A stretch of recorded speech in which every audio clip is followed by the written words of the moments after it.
Guys, welcome to another Wingfoil Experience podcast. Today it's story time with Roberto Ricci himself. Last episode we had Abel Lago, who is the head of R&D, who is a Roberto Ricci rider for many years.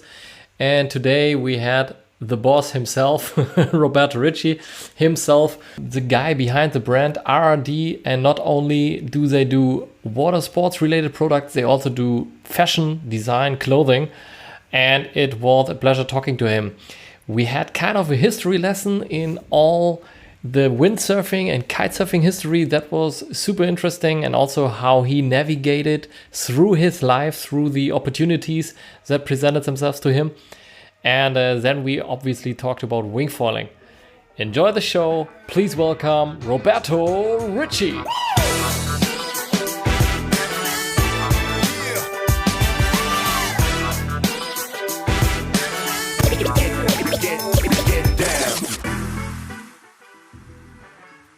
Welcome to the Wingfoil Experience. Today there is Roberto Ricci, and everybody who doesn't know Roberto Ricci, he is the guy behind RRD, and that's probably something that everybody knows, Roberto Ricci Designs. So welcome to the show. How are you this morning? Thank you for inviting me to the show. Very pleased to be here with you guys. Yes, today is a beautiful day in Grosseto, Tuscany, where I am resident and living since many years. Born and raised over here. And so looking forward to hit the water pretty soon. It's been a windy weekend. And so when you have wind on the weekend, you're always more happy during the week. That's true. So I guess a lot of people already are familiar with the name Roberto Ricci, but if someone is not familiar, can you maybe give us a brief introduction, who you are and what you do? Yes, I'm 57 years old. I was born in Grosseto, and since the age of 7, I was totally in love with the ocean, with the sea. My passion was to the sea, and my little city where I live in is not on the water. It's about 12 kilometers from the water. So anytime I had the opportunity to go to the water, I was a very eager diver. I was free diving as a kid. I was already 7 years old. I was taking lessons how to dive, etc. And it was really one of my never-ending passions. It's still my biggest drive in my life is still linked heavily to the water, and of course in all different respects, I'm always thinking about how to be able to go to the water somehow.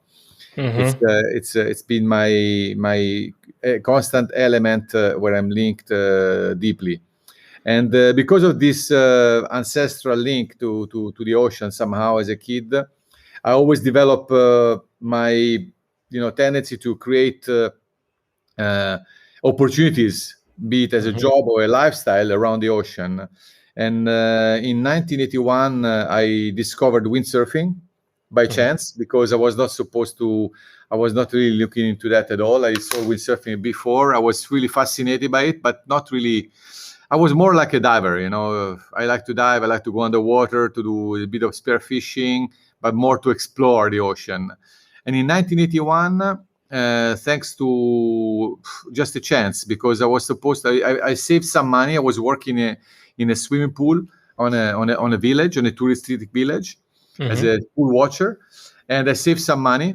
And that year, I was supposed to save some money and go to Madagascar, to Nosy Be, to do, there was diving paradise at that time.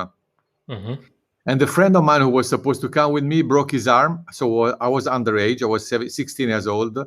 And my parents wouldn't let me go alone, of course. So with this savings, basically I bought my first windsurf board, because I didn't know what to do with this, let's say, holiday money.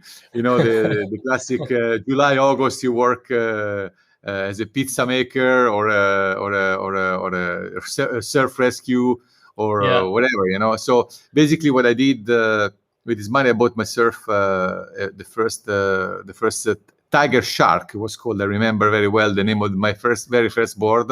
Was a board made in Italy, all fiberglass, lightweight.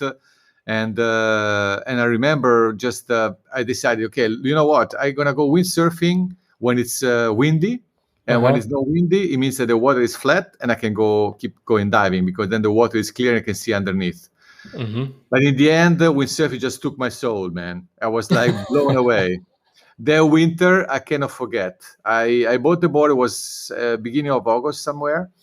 And in October, all it was just, I didn't have a car. So I was basically parking this board close to some people owning houses by the beach. And I was taking the bus, going to the beach every single day, just being out there by myself with some friends, and just love to be out there. The feeling I discovered was like, boom, with this thing, you can just go around and explore. You can go 1 mile, 2 miles, 3 miles outside, and then boom, you can dive in the water, look at the ocean, and understand about, the mysteries, look for the mysteries of the ocean.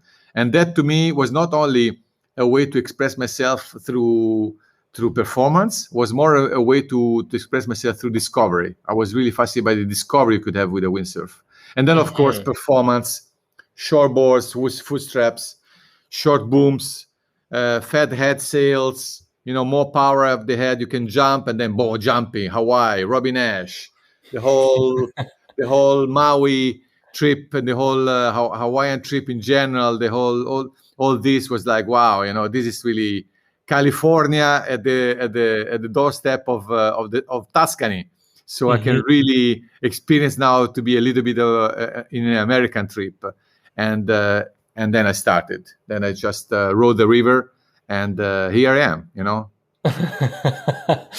Yeah, I guess here and there was a story to tell in this fast forward that you just described as your life. But maybe question that I had on my mind is when you discovered your passion for the ocean. Well, I just yeah. I think it was 6 or 7 with my cousin. I had an elder cousin that was married to my cousin, to my female cousin. And he was a great seaman. He was just a beautiful diver. He was diving and able to hold the breath for a long time, and showing me how to swim underwater for long stretches and swim. And then with the waves, we are just going below the waves and not be afraid about the ocean, And then there was another friend of his. He was a really passionate diver. He was going with tanks. And I was taking this guy, imagine you're 6 years old. And when you go on a boat, it's already wow. And then this guy was diving in the blue, and it was disappearing under me. I was like, wow. I was watching his tanks and his yellow fins disappearing in the big, and it was like, wow, this is what is going on down there. There's so much more space down there than up here, and it's like, wow. To me, this was really, as a kid, you're brought to. Your fantasy just, your mind explodes, wow, what is going to be there? Are there going to be lobsters? Are going to be weeds? What is it going to be like? Are you afraid when you start to see the bottom, Are there going to be caves? Are there going to be fishes? Are there going to be wrecks? Whatever, So all this was really a big fascinating process in my life. And I was about 6 or 7 years old. That's when I started to really have a strong link to the ocean. Nice. And did you then, for me, like what you did is you created not only a lifestyle, but also basically your whole life is around the ocean, centered around the ocean, right? So what made you believe as a teenager or maybe as a young adult that you could do that? Or did you just never question it? Because I feel like a lot of surfers would like to live this life that you live, but rarely do they do it, right? I never planned. I honestly never planned anything. And I'm a very bad planner, and I'm more like a person that goes with the flow. Somehow the flow of my feelings and the flow of my sensations, somehow I feel it's good, I do it. And that has already been working as a mental pattern, has always been working very well for me. So I was never thinking, okay, I must go to the water, so I must do this job. I was looking for a job that was satisfying and at the same time was where basically fulfilling my needs somehow, and of course the leitmotif of all my life has always been the water by consequence, because I didn't feel good. I remember the one of the first jobs that I did in 1986. I started to work as a shaper at Drops in Italy, and I was very fortunate to meet this guy on the beach in Talamone, where I was already training. After a few years, after 81, of course, I escalated to a higher level because I started to do a little bit of racing in the local areas, in the local clubs. And there was a funboard circuit at the time in Europe, a big funboard circuit of course racing and slalom. And I took part to that, and I was qualifying, all the time, and I was always in the top 5, top 6 guys when I was doing the race. So I was quite good, but never winning any races. But at the same time, I was really, let's say, very, very fascinated by technology and the way to make a board fast and to rig a sail differently, etc. Like all racers, basically. When you get into this kind of racing mood, it's not about only your athlete performance, it's also about your gear performance. Yeah. And so what I did is I met up with this guy by chance in Talamone, famous bay where it's quite windy here in southern part of Tuscany, close to Grosseto. I met Paolo Cecchetti, which at the time was the founder of Drops, which was a very innovative company of the late 80s. They started to make custom boards out of LS, which was another brand that was making clothing at that time in Italy. And then they opened up their windsurfing department. So Paolo, together with other two guys, Mario and Fabrizio, at that time they were basically the custom builders of LS. And then LS stopped making windsurf department. They stopped the windsurf department, and they basically left this custom-made facility open. And this guy, they just founded this new company called Drops, and they were looking for not a shaper in the beginning. We're looking more for somebody which could somehow be on the marketing and testing for them. So I was actually doing a bit of marketing, writing technical articles for the surf magazine at that time, and also doing some testing. I remember testing some asymmetrical boards, some slalom boards for them, and was very, very fascinated. So we got in such a good relationship with Paolo. He was a very good technical person, and is a good windsurfer at that time. We were always going out together. Every weekend we were meeting up here in Grosseto or somewhere around Legarda, and going windsurfing together, brainstorming about possibility of new shapes and new, because at that time there were only plastic boards in the market. Very few fiberglass boards, and all plastic. Everything was made in ABS or polyethylene. So the boards had very, very low performance. And the only performance board you could find were the one that you were making by yourself, basically. So at that time, custom making was very big. And I had the beautiful opportunity to be, why don't you, Paolo one day told me, why don't you start you're good at technical, writing, and you really are into, somehow technology and hydrodynamics, etc. And then you can really prove yourself, and that your ideas can work through the test you're doing. So you have two sides of your personality could really fulfill this job that I have to propose to you, be a shaper for us. So it took me thanks to the skills that I kind of inherited from my father. My father has always been a car body repair man, and all self-made. He was basically all the time, working with his hands, and was a great mechanic, a great builder, welder, carpenter. And all the time, very, one person that comes after the Second World War, you have to do everything by yourself, basically. If there's something that doesn't exist, you make it. You don't go to buy it. So my father was this kind of person. You make yourself all the tools and accessories you need, and then you can have your product. And I was very lucky to have that. My mom was a shirt maker. She was basically somebody which always been in the work of clothing. So I had always this division, between my life was always either cutting a shirt or stitching some buttons with shirts, or painting my Vespa, or modifying the engine of on my little or my motocross bike. So it was always in between these two worlds. And for me, shaping a board was kind of a natural extension of this artisanal background. And luckily, I started to inherit this shaping job from a great shaper in Europe at that time. Was an Austrian guy called Louis Holzinger that was working in Les Garda together after a few years together also with Jean-Jacques Deboischer, which is a very famous fin and foil maker today.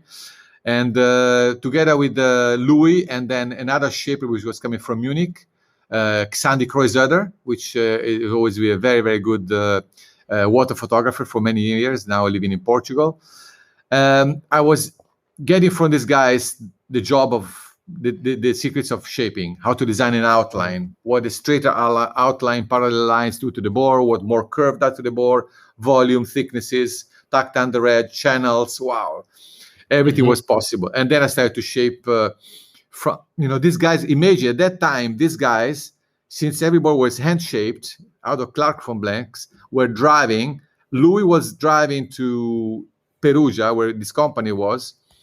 And he was driving for about 500 kilometers every week. And Xandi was coming from Munich once a month to shape 10, 15 boards, leave them on the shaping room. Then they were, airbrushed, laminated, and then finished up. But for them was a very, long time consuming to drive down. And then they needed a shaper that was my job. So I was living for 2 years. These guys were living in Perugia, which is in the middle of Italy, so far away is the farthest place from the ocean, I believe, in the center of Italy. So for 2.5 years, I was working for this company, shaping about 400 boards a year by hand. So I shaped 800 boards in a time frame of 2 years with these guys, but I was unfortunately too far away from the ocean. I started to feel sick. So much work, and then of course I was driving every time there was, at that time you were calling the meteo, the weather forecast on the phone. There was no cellular phone, so there's and you were listening to the report, and wow, it's gonna be like 4 knots, or force 5. There may be some waves. Let's go, And I was working there for 2-3 days a week, and then just. I kept on studying for a bit. I was doing the university in Florence. And then, it was just too much. I was just driving back and forth. And I say, you know what? I just want to travel to follow my windsurfing friends and athletes that I'm shaping boards for. Drops opened up a great opportunity for me to be able to come close to Cesare Cantagalli, which was one of my best friends at that time. I was shaping boards for him. I was shaping boards for a lot of different guys in the World Cup. And I was spending more time around the world. I had the opportunity with the first salary that I got from Drops, for the first 3 months salary, I was able to buy my first ticket to Hawaii. So in 1986, I decided to go for the first time to Maui, and that was like, wow, a big eye opener.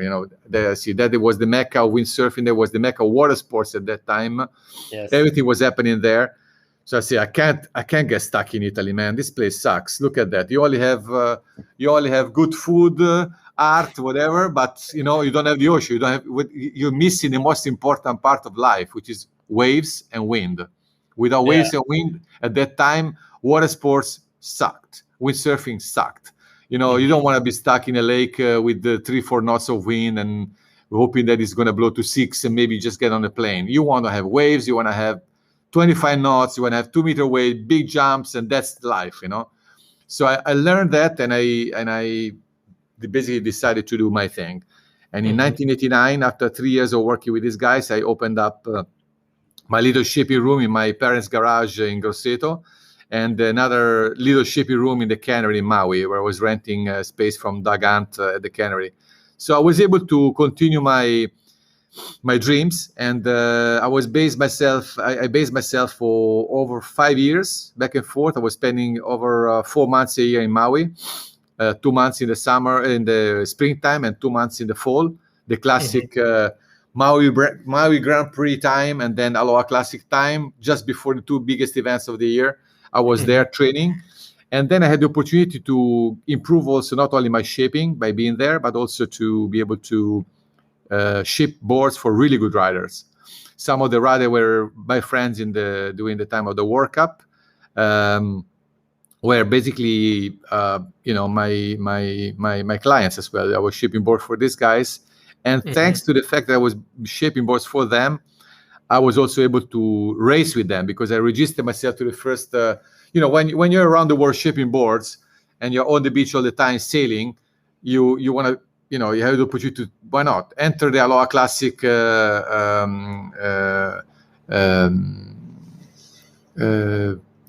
trials. Trials. You do the trials. I qualified for the first time for the trials in slalom, and then the year later I qualified for the waves. So it was like a normal, let's say a spontaneous, continuous discovery of possibilities. And thanks to the fact that I was shipping boards for these guys and I was able to race, I decided to, I do my company, and maybe when I'm around, I'm able to shape boards for people, and then I can shape boards in different countries. So shaping is my job, and windsurfing as a pro rider is also another part of the job. I'm never going to win any events, but at least I'm going to be up to a good level with the best people in the world, and I can learn so much more about my shaping, improving technology, and designing products. So in 1989, I founded my brand, RRD, Roberto Ricci Designs, Italy, Hawaii, from the suggestion of my good friend Mickey Eskimo, which at the time Mickey was a big star in Maui.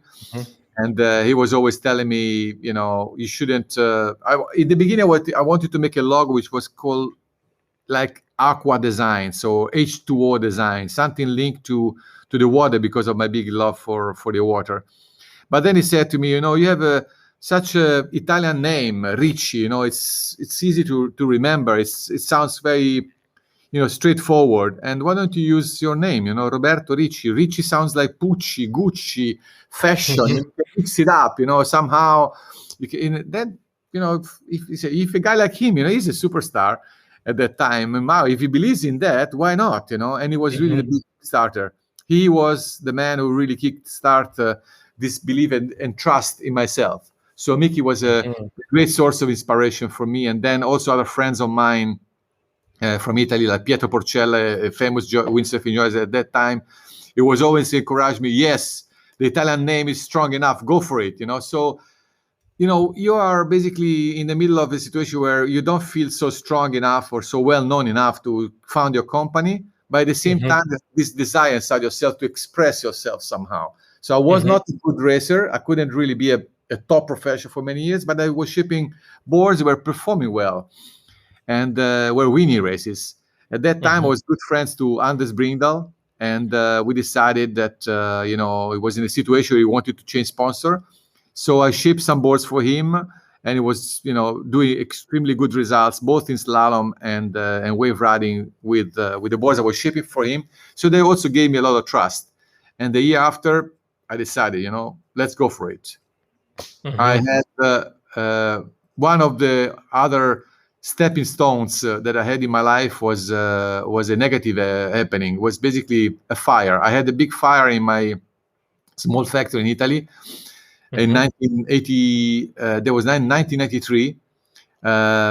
1983, I had a big fire, and that all the factory burned down underneath my parents' garage, house, and I basically risked all my parents had, their house, their whatever, their money saving, etc., because everything went on fire. Luckily, the house didn't collapse, so we were able to rebuild it. And the day after of that happening, I decided that I was going to do things seriously. I went to the bank, and with the security, the bank guarantee of my father put in the house was still on its feet. The house was just needed to be, the electric wiring need to be redone, and then you need to repaint the inside. But basically, the factory was still intact. I went to take a loan to the bank, and my dad told me, you love the ocean, you do what you do, and I believe in that, and just go for it. And wow. that gave me a lot of a sense of responsibility, but also a very strong feeling. I would say, if my best friends, Pietro, Mickey, Anders, racing with my board, believe in what I can do, now it's time to do it. So with a loan of 180,000 marks from the bank, I basically gave 120 to Anders, and with 60,000, I restored the factory. and I entered the most expensive contract you could possibly think of, because he was number 2 in the world in windsurfing at that time. So I paid him a high salary, but he basically displayed all the boards and my logo to the world. So we did the very first race that Anders used officially the RRD logo on his sails and on his boards. We won it. We won the World Cup in Nomea. So that was a big thing for the whole world. This company out of the middle of nowhere, a few boards in Maui, a few boards in Italy, but this guy just hidden in the, his own little corner over there, came to the spotlight, and that was really a big thing happening. And then RRD was formed, and we went on and on and on, and then developed windsurf boards for so many years. Racing windsurf boards was really my biggest concentration all the time. Was just thinking about how to make better boards, better construction, better technology, and that was until 1995, because I formed the company in 1990. 1989 was the time that I did the brand, registered the brand, but it was not until 1994 that I could do production boards. 1994, I did my first exhibition at ISPO, display my first collection of windsurf boards and my clothing line. At the same time, I believe that if you buy a custom board from Roberto Ricci, I think you can really be happy to wear something by RRD. And then I did my first t-shirts and board shorts and walking shorts collection, thanks to the job that I inherited from my mom. So I was able to look for suppliers and people that could really make the best clothing out of that segment, particularly board shorts and t-shirts. So I was able to display that, and then in 1996, what I did is basically I reconnected with a very famous kiteboarder, which was basically at the very beginning of kite surfing. There were a lot of characters, but one character that stood up compared to everybody else was Manu Bertin. Manu was the preparator, let's say, somehow the technical preparator of Anders Brindal at that time. Was a very good racer, but at the same time was thinking of preparing all the boards and the line for Anders. And so he said, he was the one that was connecting me to Anders for shipping his boards. And in 1995, he gave me a call and tell me, Roberto, I have a new sport. I have to show you something. I was just at the very beginning, just with a big bank loan to pay. Imagine a new sport where I was really kind of fascinated, but scared at the same time, So I say, okay, I come to show you because I will bring all the gear with me. He said, how you driving here? No, I come by train. So what do you mean you come by train? But you need the gear, gear for me meant a gear for a windsurfer at that time meant a load truck of gear. Yeah, a trailer. And instead, I went to pick him up at the train station in Grosseto, and he jumped off the train with a snowboard bag. And this is what the hell is going on, man? It's like, what is it? And then he opened this snowboard bag, and inside there was a small little ski board, somehow shaped by Fred Meunier, a famous shaper of those years. A red board, beautiful, with a full concave bottom. And then I had two little bags and a small little pump and a tube with some lines around it. What is this, It was like you had a big voice like this, you don't understand what you're talking about. You will see what I will show you tomorrow what this sport is all about. you will dream about it. With this Breton voice, full of mystery and full of artistic ideas about how to develop a new sport. It's some red wine, bro. Fantastic. And he took me to the beach the day after. We inflated this Wipika. At the time, the Legagnou brothers were just making custom-made Wipika kites. They were kites specifically just made in Brittany by these guys. And nobody has ever seen kite surfing before. Except, on the gorge was already Corey Rossler. with this specific non-inflated, like rigid wing with a bar. It was really already far ahead of its time, but nobody actually saw this inflatable kite linked to the board. So I was very, very lucky to meet Manu at that time. He came here to develop boards because at that time it was only going downwind. He needed a lot of wind because the biggest size he had was a 5.0, and he needed to go downwind. So I took him all the way up to a long outside beach and then waited for him to come down. And then his biggest stress was, how can we make something to stay upwind? So with my dad, we designed a board which was basically a full concave board with long teeth, underneath, like teeth, all the way along the rails. So very, very, like it looked like more like a catamaran more than a windsurf board. And I remember this one day was it was mid-December somehow. It was very cold, and it was blowing totally offshore wind, like 20 knots. And I told Manu, man, you want to try this out? Yeah, you go, but don't go too far away because I had no boat. There's no rescue. I don't know what to do. And yeah, don't worry. I'm a man from north of France, Brittany. I'm used to go out with the cold or whatever. So off he went. Jesus Christ, the guy went like 2 or 3 miles outside. I was just following him on the beach with the telephone. Was calling my friends. Hey, this guy's crazy. He's going out so far. Maybe you should, whatever. Just be prepared because I think we got to call the rescue boat or whatever. Jesus. And then it was 5 o'clock. The sun was setting so early. By 7 o'clock, he disappeared.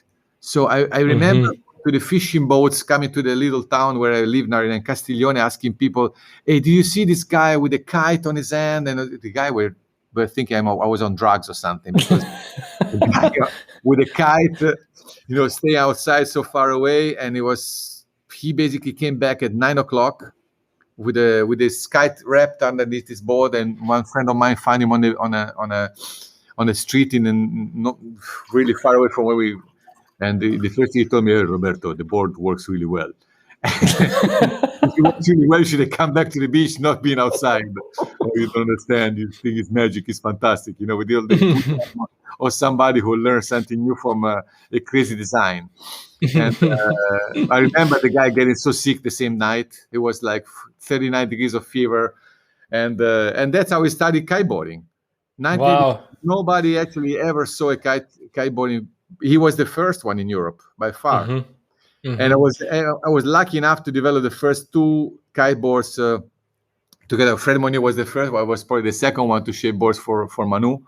And that was really an incredible challenge. From that time onwards, he left me one of his kites that little by little. He spent some time with me I think he spent like 2 or 3 months here in Grosseto. Tried to sell somehow kiteboarding to actually, maybe I still have, maybe one day I will show you. I still have a booklet by Manu, written by hand as a presentation that he wanted to give to Barry Spanier of Neil Pride at that time and to Mr. Neil Pride himself. And he sent this proposal to them, he has a new sport. And I don't think some of them took it quite seriously, but they didn't think it was going to explode. So basically what he did, he went to Maui and then developed kiteboarding there. It was the time of Flash Austin was already there. So he met up with Flash, he met up with all these guys already, trying with the not with inflatable kites, but with the ram air kites. And so Manu brought inflatable kites to surfboards on Maui. And everybody was like, wow, what is this? And just like everybody learned after, it's at the time of a new sport coming, everybody's learning from each other, discussion on the beach and dreaming about how to make potential new shapes of kites, a shape of boards. So, but it was not until 1997 that I was able to actually get a kite in my hand and start to kite surf. So in 1997, I started to kite surf myself. And I did the first collection of boards called the flying board, the original flying boards, because at that time Manu was calling kiteboarding fly surfing, and fly surfing basically was all about flying. Dreaming about Icarus, going up there and higher and higher and higher. So to me, kite surfing and kiteboarding meant and still means today jumping on the water, being able to detach yourself from the water. And it's still today, it's, you know, the most incredible wind-driven powerful source that can really take you up in the sky, and it's the feeling of it. It's unbelievable. So I was really lucky to escalate like that. Yes. Wow, there was so much in there. Like I have to sum it up just a little bit because I feel like, you know, like following your gut feeling is so interesting. I really get that a lot from successful people, that they don't have a plan, they go with the flow, that you followed your passion. And I saw on your Instagram today, you stated something like, where your passion meets the world needs, there's your purpose. And you're basically you're living that. So it really resonated with me, because sometimes people post something like this and it feels kind of empty. But if someone is really doing this in his life, it's really inspiration. But sometimes what I would like to ask you, because we have talked about the whole history of Roberto Ricci that is closely connected to the history of windsurfing and kitesurfing. You mentioned something in the beginning of our talk, that you took your first holiday money, so to say, that you earned, and you couldn't go on the holiday, and bought your windsurfing gear in 98 you won. And that is something that probably happened to a lot of people last year. We couldn't go on holidays. We were like, okay, what do I do with my holiday money? You're maybe a windsurfer, you're maybe a kite surfer or something else. And you said, okay, let's get a wingfoil because I need to spend my money somehow, and I want to test it out. And that's something that you also adopted pretty early in Roberto Ricci, like wingfoiling. Like what was your process when you entered wingfoiling? How did you explore it? Well, I saw a picture of Robbie again. He's always the first one to do things and to innovate. So thanks to Robbie, and you know, he basically showed up with this wing. We all knew the wing, but we didn't know the inflatable wing. So he showed up with this inflatable wing in his hands, and it was like, wow, what is this? You know, another of these attempts from the Hawaiians to break through the. But you know, in the beginning, I didn't think it was serious. It was something that was gonna hit the market so hard in a good way. But of course, as a curiosity, I say, you know what? We talked to our kite designer. Say, yeah, he really made the wing by himself without telling me anything. Because in the beginning, I say, no, we already have windfoiling. We concentrate on wingfoiling. There's so much development on the foils itself. Let's not talk about wings in the very beginning. So I was kind of skeptical at the very beginning. Then Werther, our kite designer, made this wing, and I had the wing in my factory, and I had the wing on my boat. So of course I tried. And the first couple of times was kind of discouraging because I was using the wrong board, the wrong conditions, whatever. And then I took it out in Porto Polo, and it was quite windy, and I had a blast. I just, right away, wow, this is great. It's just fantastic. So much fun, so much freedom, so lightweight, so spontaneous. It's another windsurfing, it's another kiteboarding, it's another stand-up paddleboarding, it's another sport of its own. And then there was really the tool that completed the circle. Who knows, maybe there are going to be more tools, but now with wingfoil. What do you mean by that? Like it completed the circle? The circle of reconnecting all the water sports. Because I've always been a big believer that water sports are all connected, from diving to whatever you do on the water, to surfing, to windsurfing, they're all connected. It all it requires is an enthusiast to be out there in the water. And of course, your skills depend on how strong swimmer you are, how good you can be, and in the waves, or how good you can be in whatever, racing. If you're tall, you can really take a rig and go super fast, whatever. But as long as you really are in the water, the common line, it's really be familiar with the water. To be in the water, you have to be like water. You have to kind of adapt yourself to the shape of things that are around you, to opportunities and to new challenges at the same time. The ocean is a great teacher. He always teaches you strong lessons, but he's also very, very friendly, and he shows you things with lots of love at the same time. So it's a complete environment, somehow. So if you really feel complete when you're in the ocean somehow, then you can really discover a lot of the sports that are all linked by the same line, by the same leitmotif, which is you feel comfortable in the water, you feel fascinated by water. There's like a magnet attracting you to the water, something inexplicable. People, when you go in the water, you learn it, you understand what it is. And I think through all these years, I had this idea of windsurfing, kiteboarding, stand-up paddleboarding. It's all part of my passion. So why should I do different brands? There were a lot of brands before were doing, okay, we only do sails, and then we do boards, and then we do wetsuit. No, I say I just want to show my passion through what I'm doing. So of course I'm going to be doing all my products with the same brand name, because that's me. That's how I approach water sports. And foiling, it's really the missing link to water sports. Foiling is the big reconnector, is the big catalyzer.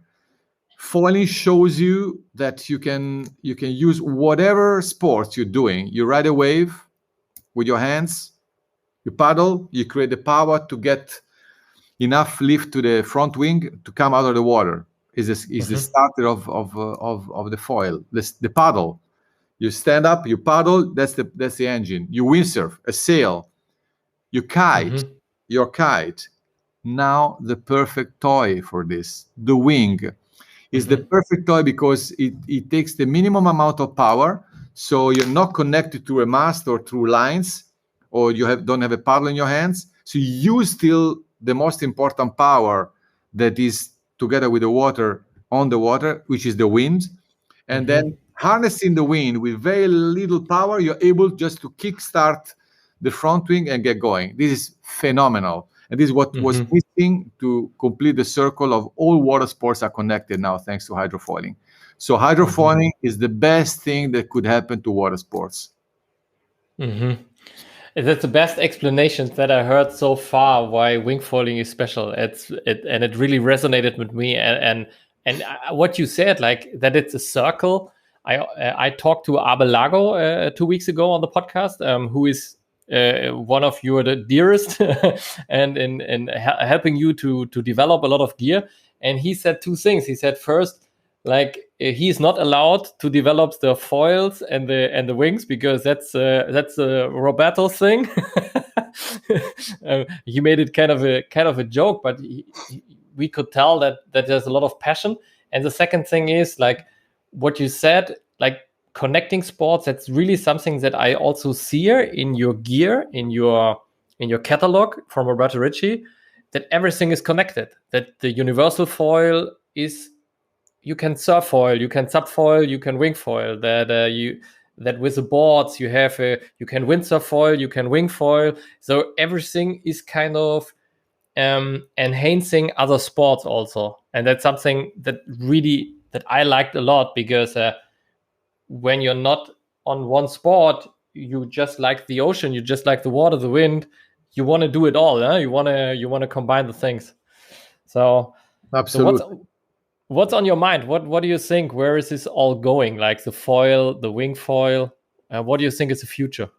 Oh, it's gonna take more people it's just gonna take more people to the water, and the more people move to the water, the better it is for them.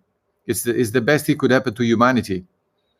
If people understand that there is so much more space in the water than on land, then you would have people not only learning that living by the water is more healthy, but it's also a possibility of work, a possibility of making a living through the water. You can do so many things linked to the water. It's phenomenal.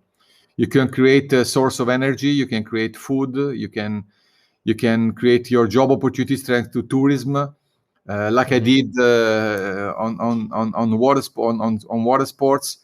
Water has endless possibilities. So anything that attracts people to the water, to me, it's good. And I've always been a strong believer that Jacques Mayol was saying, I'm still a believer that there's a part of me that hopes that the man was descending from the dolphin.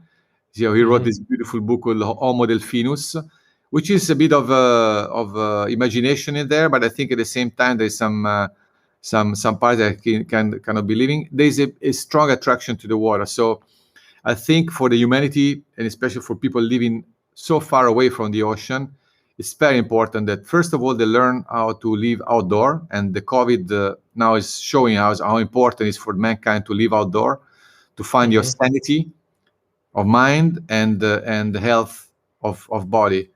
And it's very, very important to understand the importance of man to confront himself with the elements. And the water is the harshest element, because at the same time is the most full of love element, because it's like the fountain of youth. You go, you dive in the water, you dive in salt water. The water gives you energy. The water is an endless source of energy in all sort of respects. And so whenever you have the opportunity to go to the water, the source of energy surrounds you, and you are there. You feel healthy. You feel healthy. You get more healthy, and it's just such an important thing that people need to understand. And I hope that thanks to water sports, we are able to make a better living for a lot of people. And very often you discover things through games, through play, like a kid.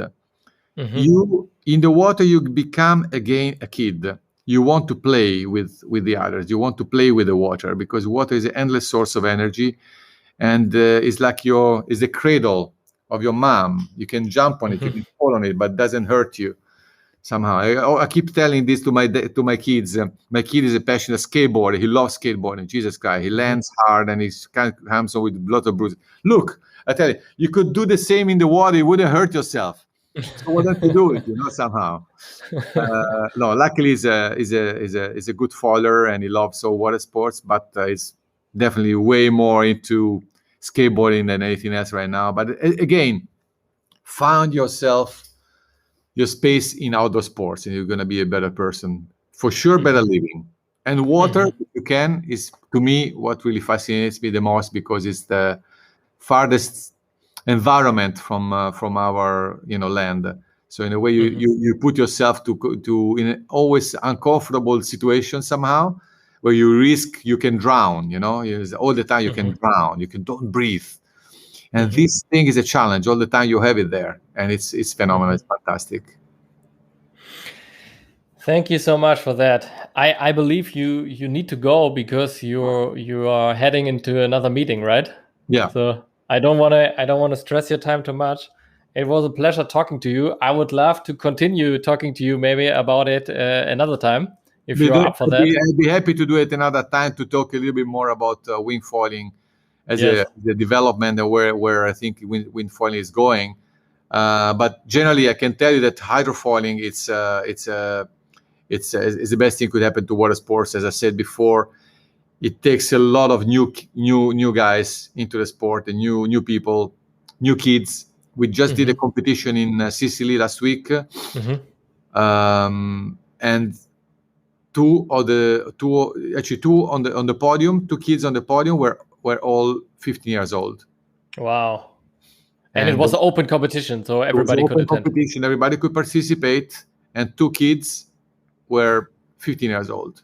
That tells you a lesson. That tells you something. It's a complete success for entering the water sports world. I think wingfoiling is going to be booming, as kiteboarding, as windsurfing. It's just going to be bigger and bigger and bigger. And the wing is going to show a new way of powering our toys. Of course, if you have a foil, it's easier to lift up and to get more speed. But the wing in general is a great new approach to wind-powered devices. So let's see what's going to happen. I'm very excited about this, and I invest a lot of time and effort in designing foils and thinking about new future possibilities for water sports. So I'm very excited, very, very excited about the possibility. I'm very happy that this has happened. So nice. Let's look forward to this. Last question. Did your son, I believe his name is Rocco, is that right? Yes. Yeah. Did Rocco maybe try wing skating, or is he not into that? Yeah, a little bit, but there's not enough. where we live, there is no great place. There's no big parking lots with wind, so we never did a lot of wind skating. But one of these days, I have to take him to a big area where when we're able to travel again, I'm sure that he wants to try. But he's a hardcore street skater, so hard to. Anything else looks is not looking too cool, so looks shitty. Yeah. He loves just pure skateboarding, hardcore. You know how it is when you're a teenager. You just wanna be doing the right shit. Yeah, exactly. Not compromise. Yes. Outstanding. Roberto, thank you so much for being on the Wingfoil Experience. Thanks for taking the time. Really appreciate it.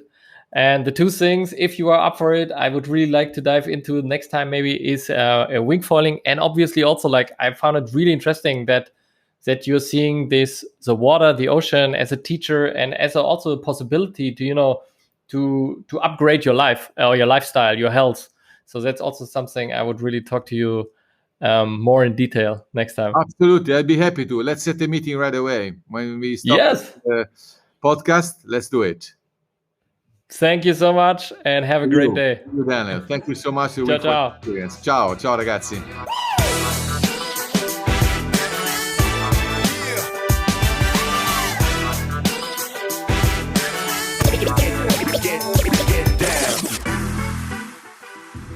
Though at the end of this episode we had to hurry up a little bit, so Roberto is gonna be on for a second part of this interview.